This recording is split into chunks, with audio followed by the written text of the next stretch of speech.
Hello my friends, and welcome back to another Baldur's Gate 3 character building guide. Hope you're all doing well. Today we're covering a subclass that is often completely overlooked in Baldur's Gate 3 builds, and one that I myself overlooked pretty heavily for many hours, and has now become one of my favorite subclasses. It's very appropriate that it gets overlooked so often because I'm talking about the Illusionist Wizard, who gets a bunch of abilities that are incredibly powerful and interesting, and also turns one of the best spells in the entire game into an even better version of itself, giving you a ton of cool options for manipulating the enemies and giving yourself a ton of combat advantages.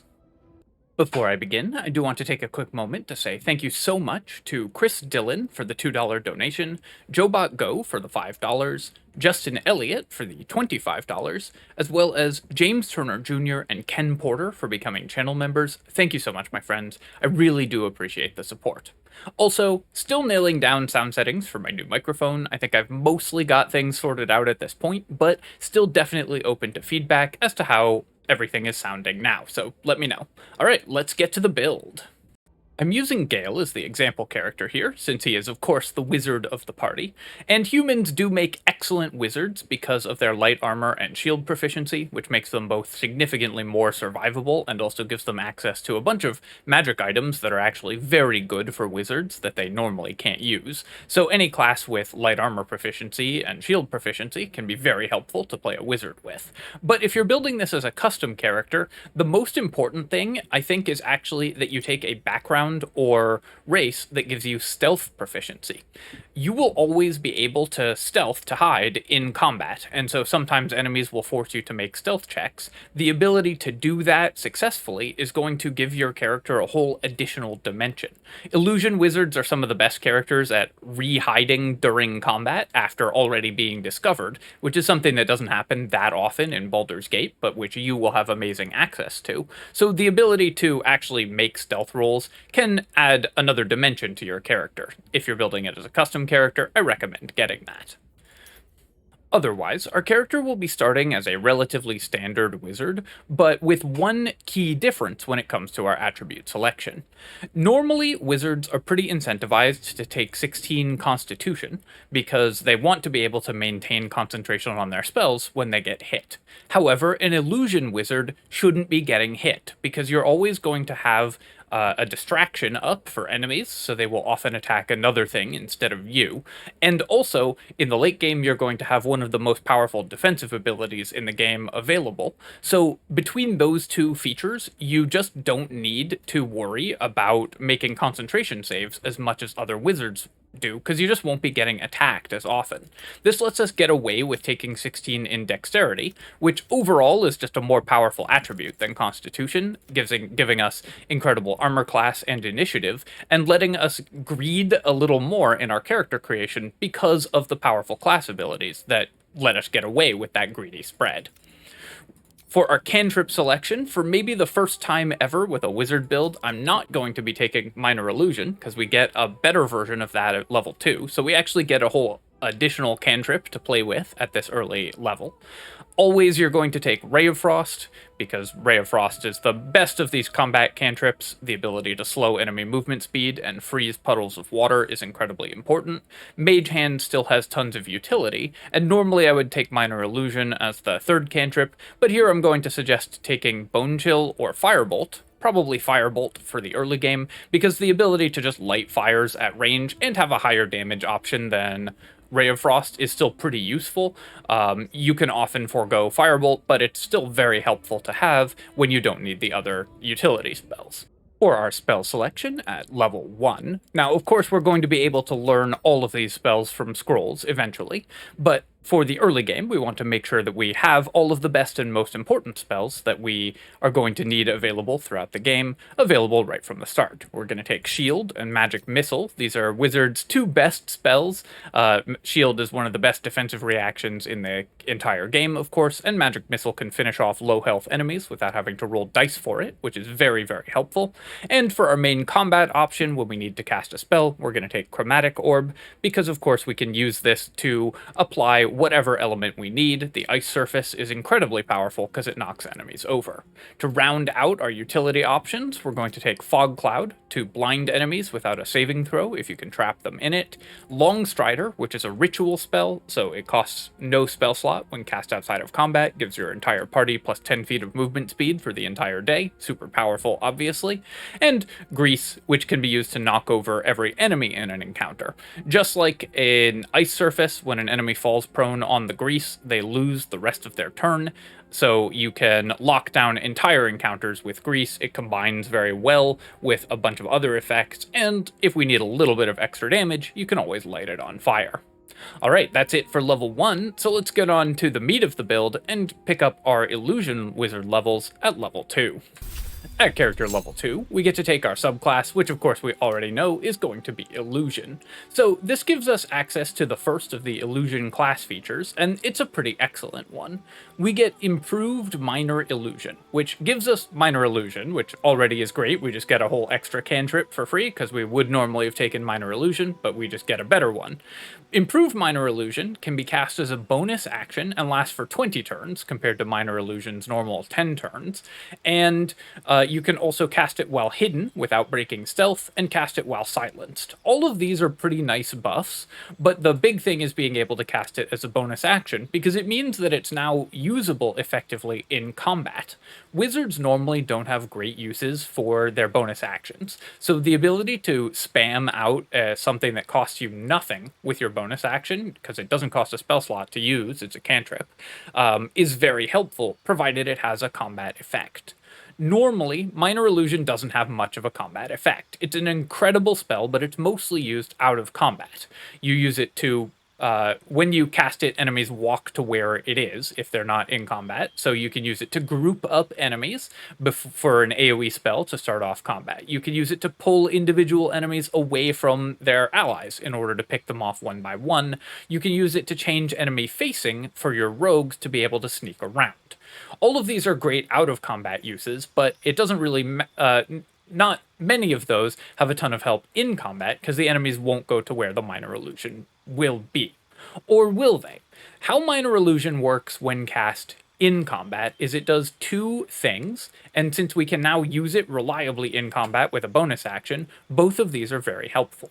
The first thing is that all enemies will turn to face it immediately. This happens on your turn when you cast Minor Illusion. All the enemies who can see it immediately turn to face the Minor Illusion. So it can let your character use their remaining action, since you spent your bonus action on Minor Illusion, to enter stealth, or it can turn enemies away from a rogue to guarantee that they have an obscured location to enter stealth from.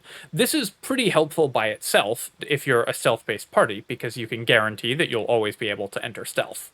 The second effect is that when you cast Improved Minor Illusion, or Minor Illusion in combat, enemies have to make a DC 15 investigation check.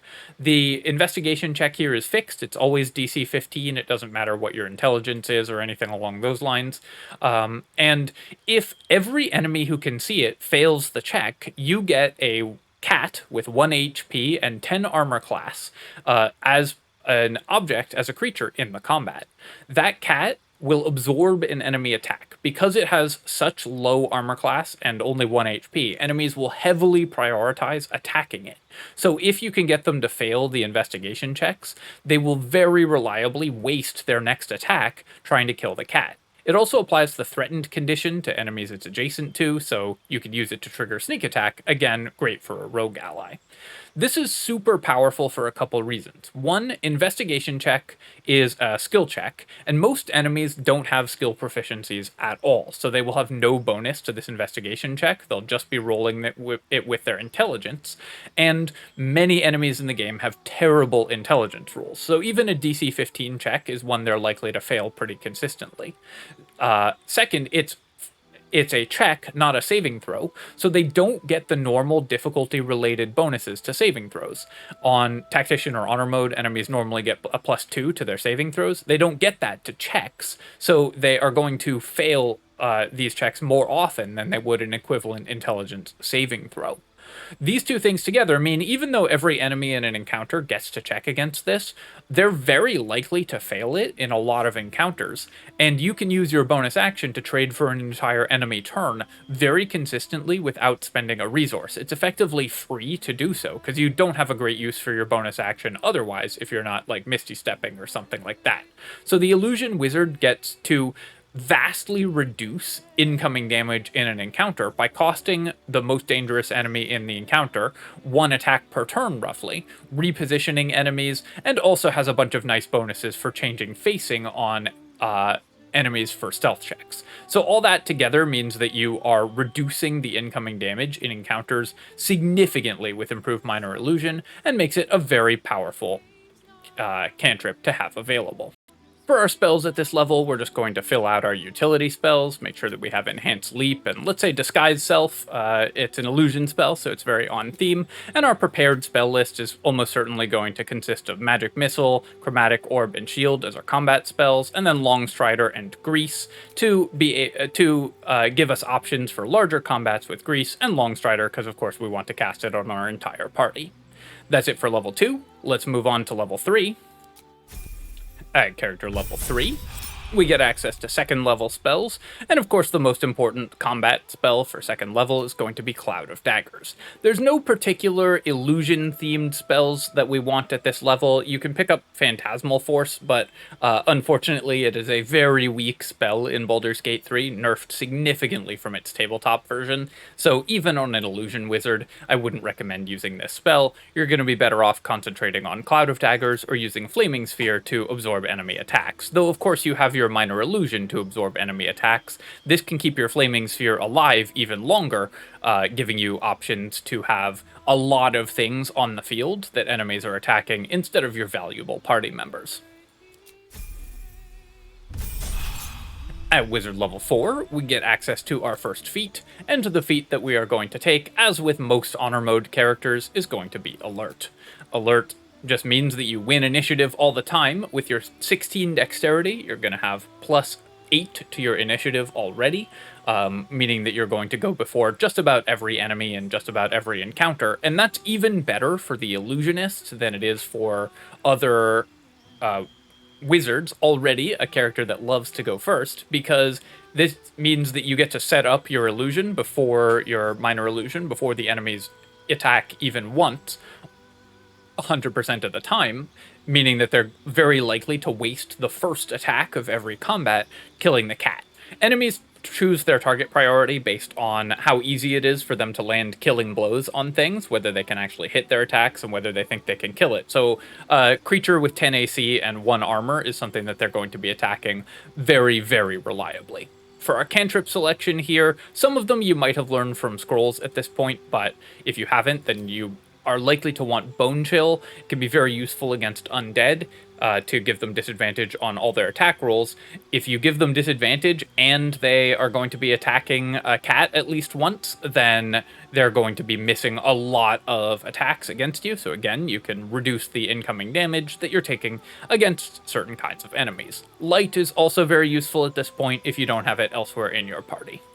For our spell selection at this level, we're going to just fill out any utility spells that we haven't learned from scrolls. Things like Knock or Gust of Wind can occasionally be useful, but the most important ones to ensure that we've learned are Misty Step, because that gives us an escape option, Cloud of Daggers, Flaming Sphere, and Invisibility. As an illusionist, of course, we want to be able to turn invisible, but it's also just a very powerful utility option for some encounters. For our prepared spells at this level, we're likely to be concentrating on either Cloud of Daggers or Flaming Sphere at this point, and so you can cut whichever of these low-level combat spells you aren't using, either Grease, Magic Missile, or Chromatic Orb. I would recommend of these cutting Grease and putting in Misty Step to make sure that you always have an escape option available. Then you'll just prepare Invisibility for when you think you need it in particular. That's it for level 4. Let's move on to level 5, where we get access to our 3rd level spells, and of course the most important 3rd level spell for every character to pick up is Counterspell. This is, even as an illusionist wizard, one of the best options you have for a defensive option in your party. Can trade your reaction for an entire enemy turn. So now you can trade your bonus action for an enemy turn if they use a spell or an attack against the cat, or even go out of position to be able to attack it. And you can trade your reaction for enemy turns. So you're really shutting down what enemies are attempting to do. For our second spell selection here, you're probably going to want Haste. This is another good one to concentrate on and can buff up your rogue ally, which if you have a rogue ally, you're very good with. But for your prepared spells at this level, the one that you're likely to want to sub in is going to be Hypnotic Pattern and Counterspell. At this point, I would cut Flaming Sphere, because Hypnotic Pattern is typically going to take that place when you're concentrating on something. Make certain you have Counterspell, keep Misty Step, and then all the low-level combat options to give you the widest variety of options available. Haste is also a good preparation if you have an ally who can use it particularly well, but this is the prepared spell list that I would go with for a level 5 wizard. Moving on to level 6, we get access to our next illusionist ability, and unfortunately, this one's pretty terrible. It does give you see invisibility until long rest, and it's just a passive. You have to recast it every long rest for some reason. I don't know why this isn't just passive permanent see invisibility. You have to actually recast it every long rest, and you're going to forget to do that. And honestly, if you forget to do that, that's kind of fine. See invisibility is a pretty marginal effect. There are not that many invisible enemies, and there are better ways to detect them, like hitting them with Create Water or damaging them in some way, rather than using see invisibility, which they get a saving throw against. So I wouldn't be incredibly excited to get this ability. It's a nice passive bonus. We'll take it. It's certainly not a downside or anything, but unfortunately this isn't where Illusion Wizard gets its strongest options. And then for our level 3 spells, we're just going to make sure that we take the important spells that we haven't yet found from scrolls. Things like Sleet Storm, which is a very powerful combat ability, and Glyph of Warding for a non-concentration combat option are very powerful as well. I like these both more than Fireball, and unfortunately there are again no really powerful illusion spells at this level for our theming, but we're in Illusion Wizard more for the class features than for the specific theme of illusion spells. At Wizard level 7, we get access to 4th level spells, and of course we're going to make certain that we have Conjure Minor Elemental. This is incredibly helpful and a very powerful ability. It's a day-long buff to have the Minor Elemental around. You can set up ice surfaces with the ice methods, or you can use just a ton of additional damage from Conjure Minor Elemental, and you are also going, of course, to want greater invisibility, because we're an illusionist, and you can support a rogue by casting this on them, giving them always places to hide by turning enemies away from them, and giving them tons of free attacks with greater invisibility. For our prepared spells at this level, we're going to bring in some 4th level spells. Wall of Fire is a generically excellent combat option, and you can probably replace Cloud of Daggers with Wall of Fire at this point.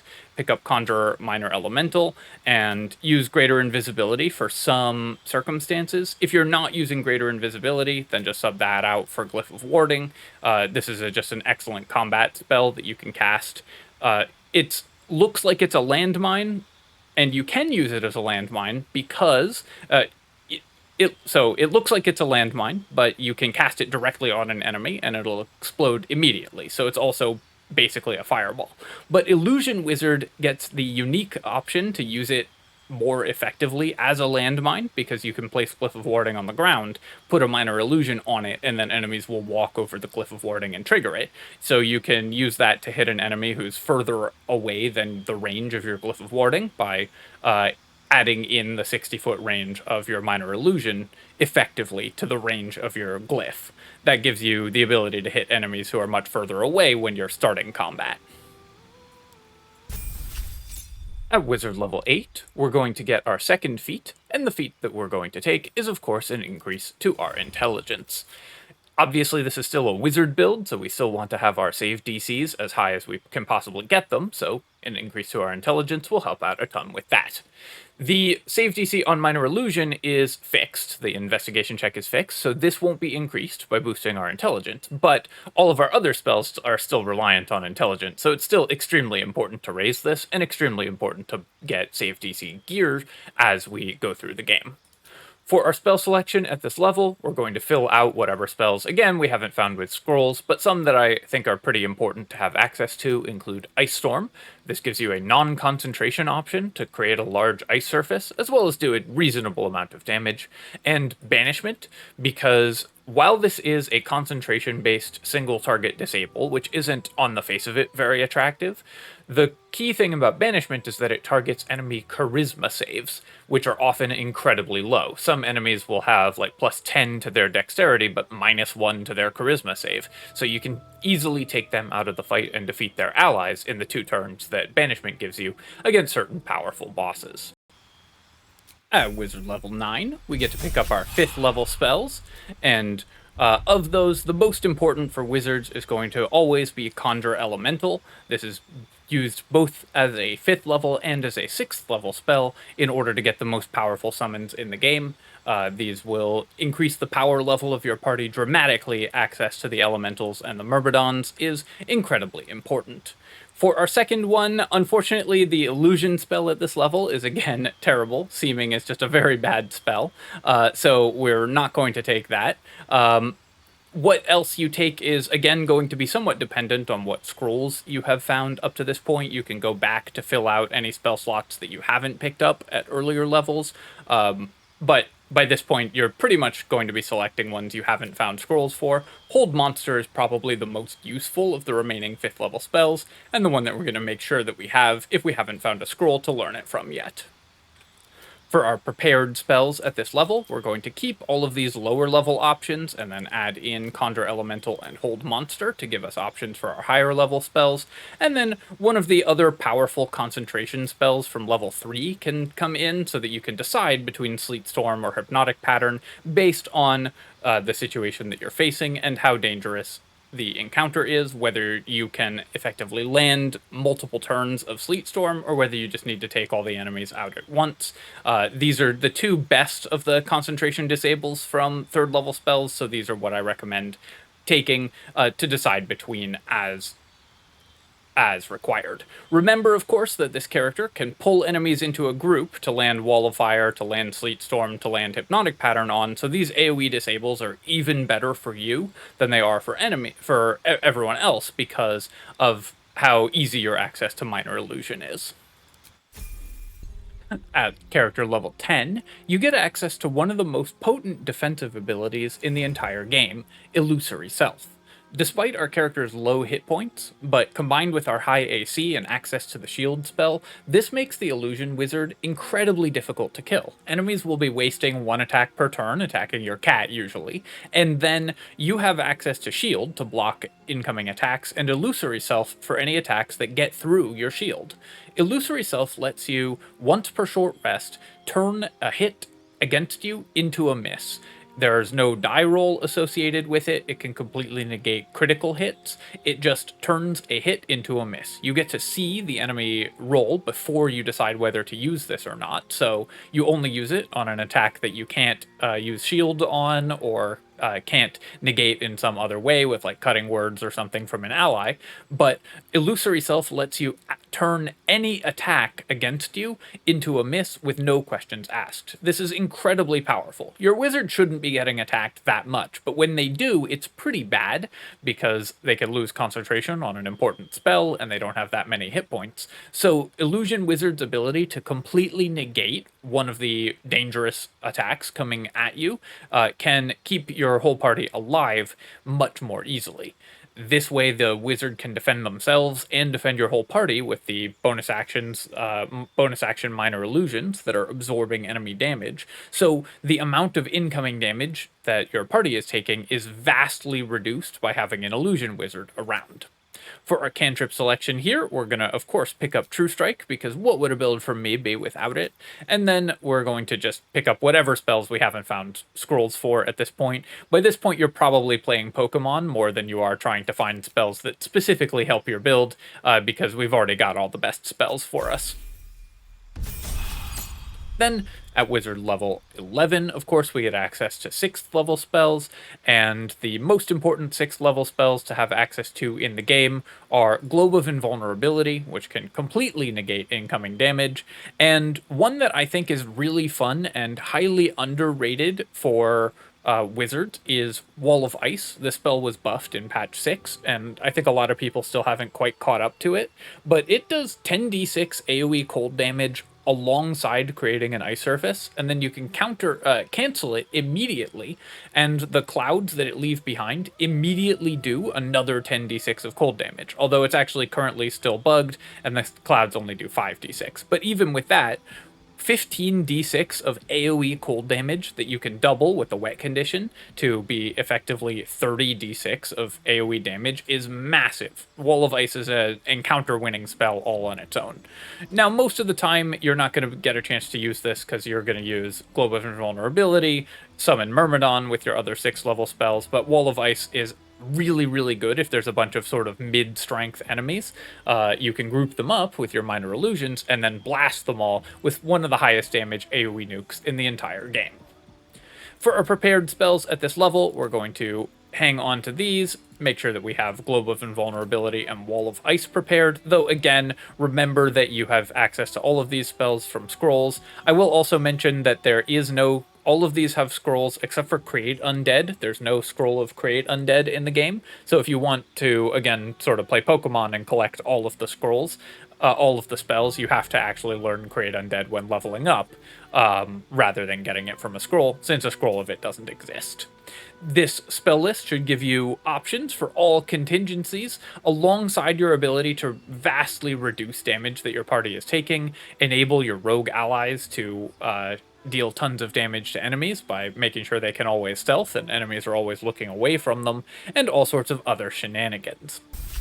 Finally, at wizard level 12, we of course get to take our last feat, and that feat is going to be to increase our intelligence to 20 to maximize our save DCs and damage with our spells. And for our spell selection, I like just picking up Create Undead because I like to play Pokemon and collect all of the spells, so the fact that this doesn't have a scroll means that I want to pick it up. And of course, other important spells to have are things like Chain Lightning. Disintegrate can be very useful in some boss fights against enemies with low dexterity saving throws. So all of these are great options, but of course what you select will depend on what scrolls you have found up to this point. Alright, that's the build, but let's, of course, improve it even further with some items. For items for this character, you are incredibly item independent, because you bring almost all of the tools that you need to your character just from the class levels, and don't need specific items, but of course you can make your character even more powerful with good item selection.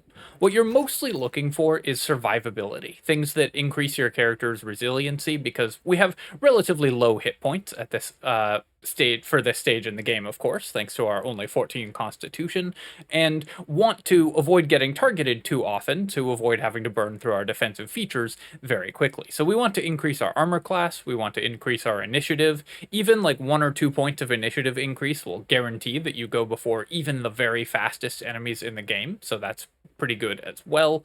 And we want, of course, to increase our offensive capabilities with increases to our save DCs. So items like the Fistbreaker Helm that increase save DC and initiative, items like Ketheric's Shield or the Sentinel Shield that increase your initiative or your save DC, and items that help you defend yourself like the Elven Chain, which is a medium armor that anyone can wear even without proficiency, is especially helpful if you are a character without proficiency in without armor proficiencies, or of course you can also use mage armor and have armor class that's almost as good.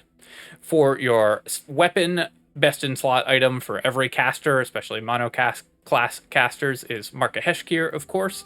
This character doesn't get anything special with Markaheshkir, but refreshing your spell slots is incredible for the high-level spells that you want, and the ability to nuke enemies with a Chain Lightning once per short rest is of course awesome. A special shout out to the Cloak of Displacement as well, because enemies will have disadvantage on attack rolls, and it lasts until you take damage. You're very rarely going to take damage, because any attack that's incoming, you can just negate using shield or with your illusory duplicate. So the Cloak of Displacement will just give you permanent disadvantage on enemy attacks for most encounters in the game, and will be pretty excellent as a result. So really just items that improve your survivability, and items that increase your damage, give you spell slot refreshes, or save DC increases are what you're looking for the Illusionist Wizard.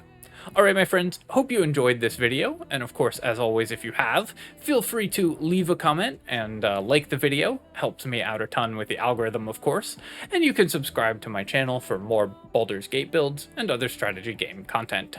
Cheers folks, I'll catch you next time.